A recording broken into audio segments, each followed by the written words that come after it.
Hello friends, नमस्कार। मैं प्रियंका स्वागत करती हूं आप सभी का आपके अपने चैनल टारगेट टीचर जॉब और target UP TET C TET app में। तो दोस्तों, आज हम डीएलएड 4th सेमेस्टर का सामाजिक अध्ययन विषय पढ़ेंगे और ये है आपका क्लास नंबर 24। तो दोस्तों, यहाँ पर आज हम पढ़ेंगे आपका अध्याय नंबर 6, जिसका नाम है जनगणना, नागरिक सुरक्षा तथा सरकार की जनहित योजनाएं। तो दोस्तों, इसमें हम लोग पढ़ चुके हैं जनगणना और नागरिक सुरक्षा। तो दोस्तों, आज हम पढ़ेंगे भारत सरकार की विभिन्न जनहित योजनाएं। तो दोस्तों, यहाँ पर चलिए देखते हैं। भारत सरकार सभी स्तरों पर समय समय पर समाज के अनुप्रस्थ वर्ग के लिए कल्याणकारी योजनाओं की घोषणा करती है। यानी कि जो भी हमारे देश में अलग अलग तरह के वर्ग बनाए गए हैं, समाज से संबंधित जो वर्ग बनाए गए हैं, उन वर्गों के कल्याण के लिए अलग अलग तरह की योजनाओं की घोषणा भारत सरकार के द्वारा की जाती है। ये योजनाएं केंद्रीय, राज्य विशिष्ट या केंद्र तथा राज्यों के बीच एक संयुक्त गठबंधन हो सकती हैं। तो दोस्तों, यहाँ पर देखिए, ये योजनाएं राज्य और केंद्र के बीच एक संयुक्त रूप से गठबंधन के रूप में भी हो सकती हैं और अलग अलग भी हो सकती हैं। और दोस्तों, यहाँ पर हम देखें, वर्तमान समय में सरकार द्वारा विभिन्न जनहित योजनाएं चलाई जा रही हैं। तो चलिए देखते हैं कौन कौन सी जनहित योजनाएं भारत सरकार के द्वारा चलाई जा रही हैं। यहाँ पर देखिए, पहला है प्रधानमंत्री जन धन योजना। यहाँ पे देखिए, प्राइम मिनिस्टर जन धन योजना। तो यहाँ देखिए, यहाँ से प्रधानमंत्री जन धन योजना भारत में वित्तीय समावेशन पर एक राष्ट्रीय मिशन है। तो किस तरह से देश में योजनाएं चलाई जा रही हैं प्रधानमंत्री जन धन योजना के अंतर्गत देखेंगे। इसका उद्देश्य होता है संपूर्ण भारत के सभी परिवारों को बैंकिंग सुविधाएं उपलब्ध कराना। यानी कि देश के जितने भी परिवार हैं उन सबको बैंक की सुविधा उपलब्ध कराना इसका मुख्य उद्देश्य है। एवं प्रत्येक परिवार का बैंक में खाता खुलवाना भी इसका मुख्य उद्देश्य है, जिससे लोग अपने द्वारा बचाई गई धनराशि को जनधन योजना के तहत बैंक में जमा कर सकें। तो दोस्तों, इसमें देखिए, आपको पता ही होगा कि जो जीरो बैलेंस पे खाता खुलता है, वो जो खाते खुलते हैं वो इसी जनधन योजना के अंतर्गत ही खुलता है।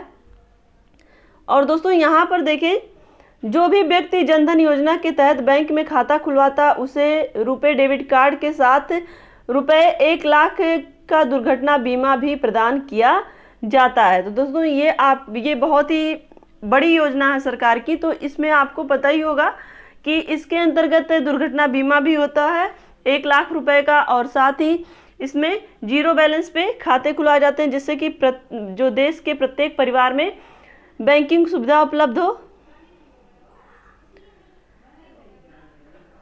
दोस्तों, अब देखिए दूसरा इसमें योजना make in India. Make in India, इस कार्यक्रम की शुरुआत राष्ट्रीय एवं राज्य स्तर पर प्रधानमंत्री नरेंद्र मोदी द्वारा 25 सितंबर 2014 को नई दिल्ली में की गई थी। तो दोस्तों, मेक इन इंडिया कार्यक्रम के तहत आपको पता ही है कि प्रधानमंत्री हमारे नरेंद्र मोदी जी ने मेक इन इंडिया के तहत देश में रोजगार को बढ़ावा देने के लिए भारत में ही बनी हुई चीज़ों को बढ़ावा दिया।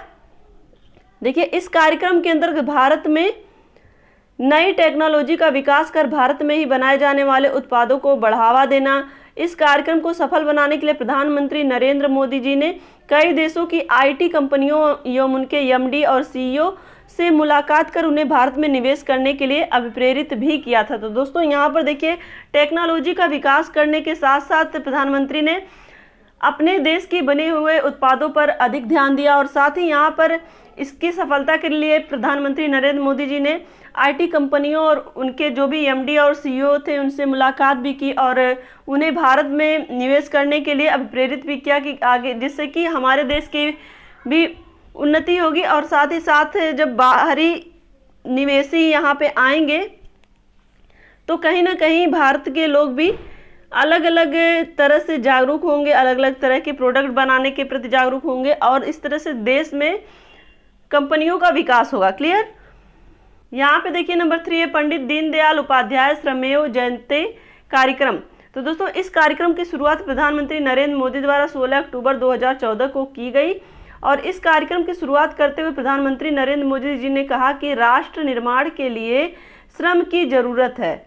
तो दोस्तों, यहाँ पर देखिए, 16 अक्टूबर 2014 को प्रधानमंत्री नरेंद्र मोदी जी ने राष्ट्र निर्माण के लिए श्रम की जरूरत है ये कहा, और इस कार्यक्रम का संचालन केंद्र सरकार के श्रम मंत्रालय द्वारा किया जाता है। और दोस्तों यहाँ पर हम देखें, इस कार्यक्रम के मुख्य उद्देश्य औद्योगिक विकास करने के लिए श्रमिकों को प्रशिक्षित करना एवं उन्हें आत्मनिर्भर बनाना है। तो दोस्तों इस कार्यक्रम के अंतर्गत क्या क्या चीज़ें देखने को मिली, यहाँ पर देखिए, पंडित दीनदयाल उपाध्याय श्रमेव जयते कार्यक्रम के अंतर्गत राष्ट्र निर्माण के लिए, यानी कि हमारा जो देश है उसमें और भी अधिक उन्नति आए, वो प्रगतिशील हो, इसके लिए श्रम की जरूरत है। और इस श्रम के लिए औद्योगिक विकास करने के लिए श्रमिकों को प्रशिक्षित करना एवं उन्हें आत्मनिर्भर बनाना, ये सब कार्य किए गए। चलिए देखते हैं, नंबर 4 है डिजिटल इंडिया।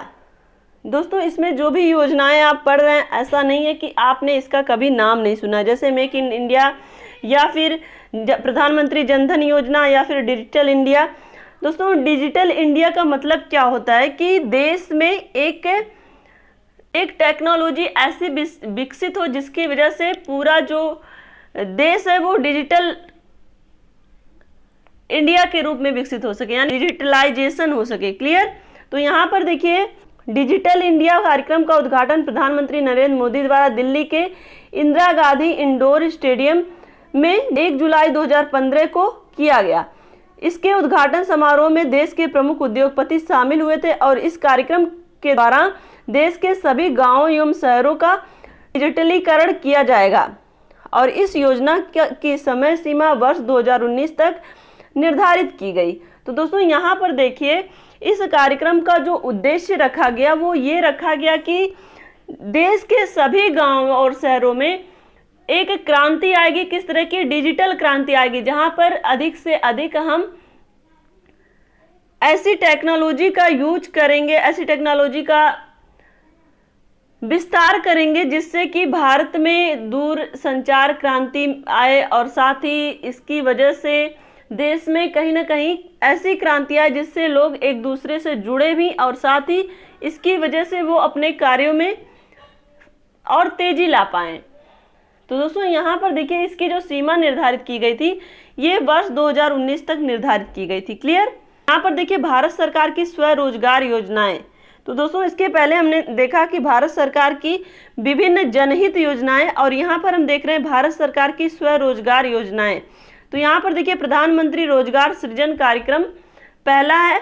तो इसके अंतर्गत क्या हुआ, चलिए देखते हैं।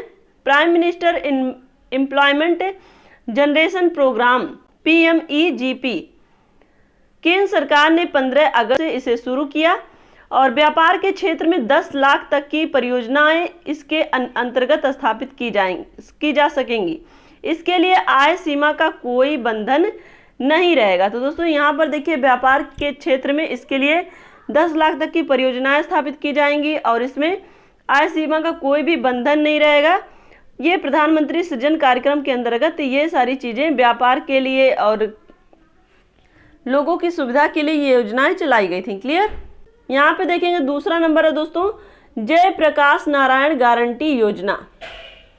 केंद्र सरकार ने भी जयप्रकाश नारायण के जन्म शताब्दी वर्ष में देश के सर्वाधिक निर्धनता वाले जिलों के बेरोजगारों को रोजगार की गारंटी देने के लिए पहले चरण में 130 सर्वाधिक पिछड़े जिलों की पहचान करने और योजना रूपरेखा बनाने के लिए ग्रामीण विकास मंत्रालय द्वारा एक कार्यबल गठित किया गया है। तो दोस्तों यहाँ पर देखिए, जयप्रकाश नारायण गारंटी योजना के अंतर्गत ऐसे निर्धन जिलों को चूज किया गया और उसमें से जो भी बेरोजगार थे उनको रोजगार देने के लिए सबसे पहले चरण में 130 सर्वाधिक पिछड़े जिलों को पहचान करके उसमें योजना की रूपरेखा बनाई गई। यहाँ पर किस तरह से योजनाएं बनाई जाएंगी उसके लिए एक रूपरेखा तैयार की गई और उसे ग्रामीण विकास मंत्रालय द्वारा गठित किया गया, यानी कि ग्रामीण विकास मंत्रालय द्वारा उसे लाया गया कि किस तरह से ऐसे पिछड़े जिलों में अलग अलग तरह से योजनाएं बनाकर जो बेरोजगार हैं उनको रोजगार प्रदान किया जाए। क्लियर? यानी कि रोजगार देने की गारंटी। यहाँ पर देखिए, नंबर 3 है राष्ट्रीय ग्रामीण रोजगार गारंटी योजना। तो दोस्तों यहाँ पर देखिए, 2 फरवरी 2006 से प्रारंभ इस योजना के अंतर्गत देश के ग्रामीण क्षेत्रों में प्रत्येक परिवार के वयस्क सदस्य को वर्ष में न्यूनतम 100 दिन अकुशल श्रम वाले रोजगार प्राप्त करने का अधिकार प्रदान किया गया। यानी कि जिसमें वो कुशल नहीं है, जिसमें वो निपुण नहीं है, फिर भी उन्हें 100 दिन का रोजगार श्रम उसमें उन्हें मुहैया कराया जाएगा। और ये किस जगह पे होगा? जो भी ग्रामीण क्षेत्र है, ग्रामीण क्षेत्र के प्रत्येक परिवार का जो वयस्क सदस्य है, यानी कि जो 18 साल से ऊपर का सदस्य है, उसे ये रोजगार प्रदान किया जाएगा। क्लियर? तो दोस्तों आज हमने क्या क्या देखा? भारत सरकार की विभिन्न जनहित योजनाएं, जिसके अंतर्गत हमने देखा प्रधानमंत्री जन धन योजना, जिसमें क्या था कि जो भी भारत के सभी परिवार को बैंकिंग सुविधाएं उपलब्ध कराई जाएंगी और साथ ही सबका अपना बैंक में खाता होगा और साथ ही यहाँ पे उन्हें डेबिट कार्ड के साथ 1 लाख रुपए दुर्घटना बीमा भी प्रदान की जाएगी। और दोस्तों इसके बाद दूसरा हमने देखा था मेक इन इंडिया कार्यक्रम, जिसके अंतर्गत हमने देखा था कि टेक्नोलॉजी का विकास कर भारत में भी नए नए उत्पादों को बढ़ावा देना इस कार्यक्रम का उद्देश्य था मेक इन इंडिया का। और साथ ही इसको सफल बनाने के लिए प्रधानमंत्री नरेंद्र मोदी जी ने क्या किया था? आईटी कंपनी और उनके एमडी और सीईओ से मुलाकात की थी और उन्हें भारत में निवेश करने के लिए अभिप्रेरित भी किया था। क्लियर?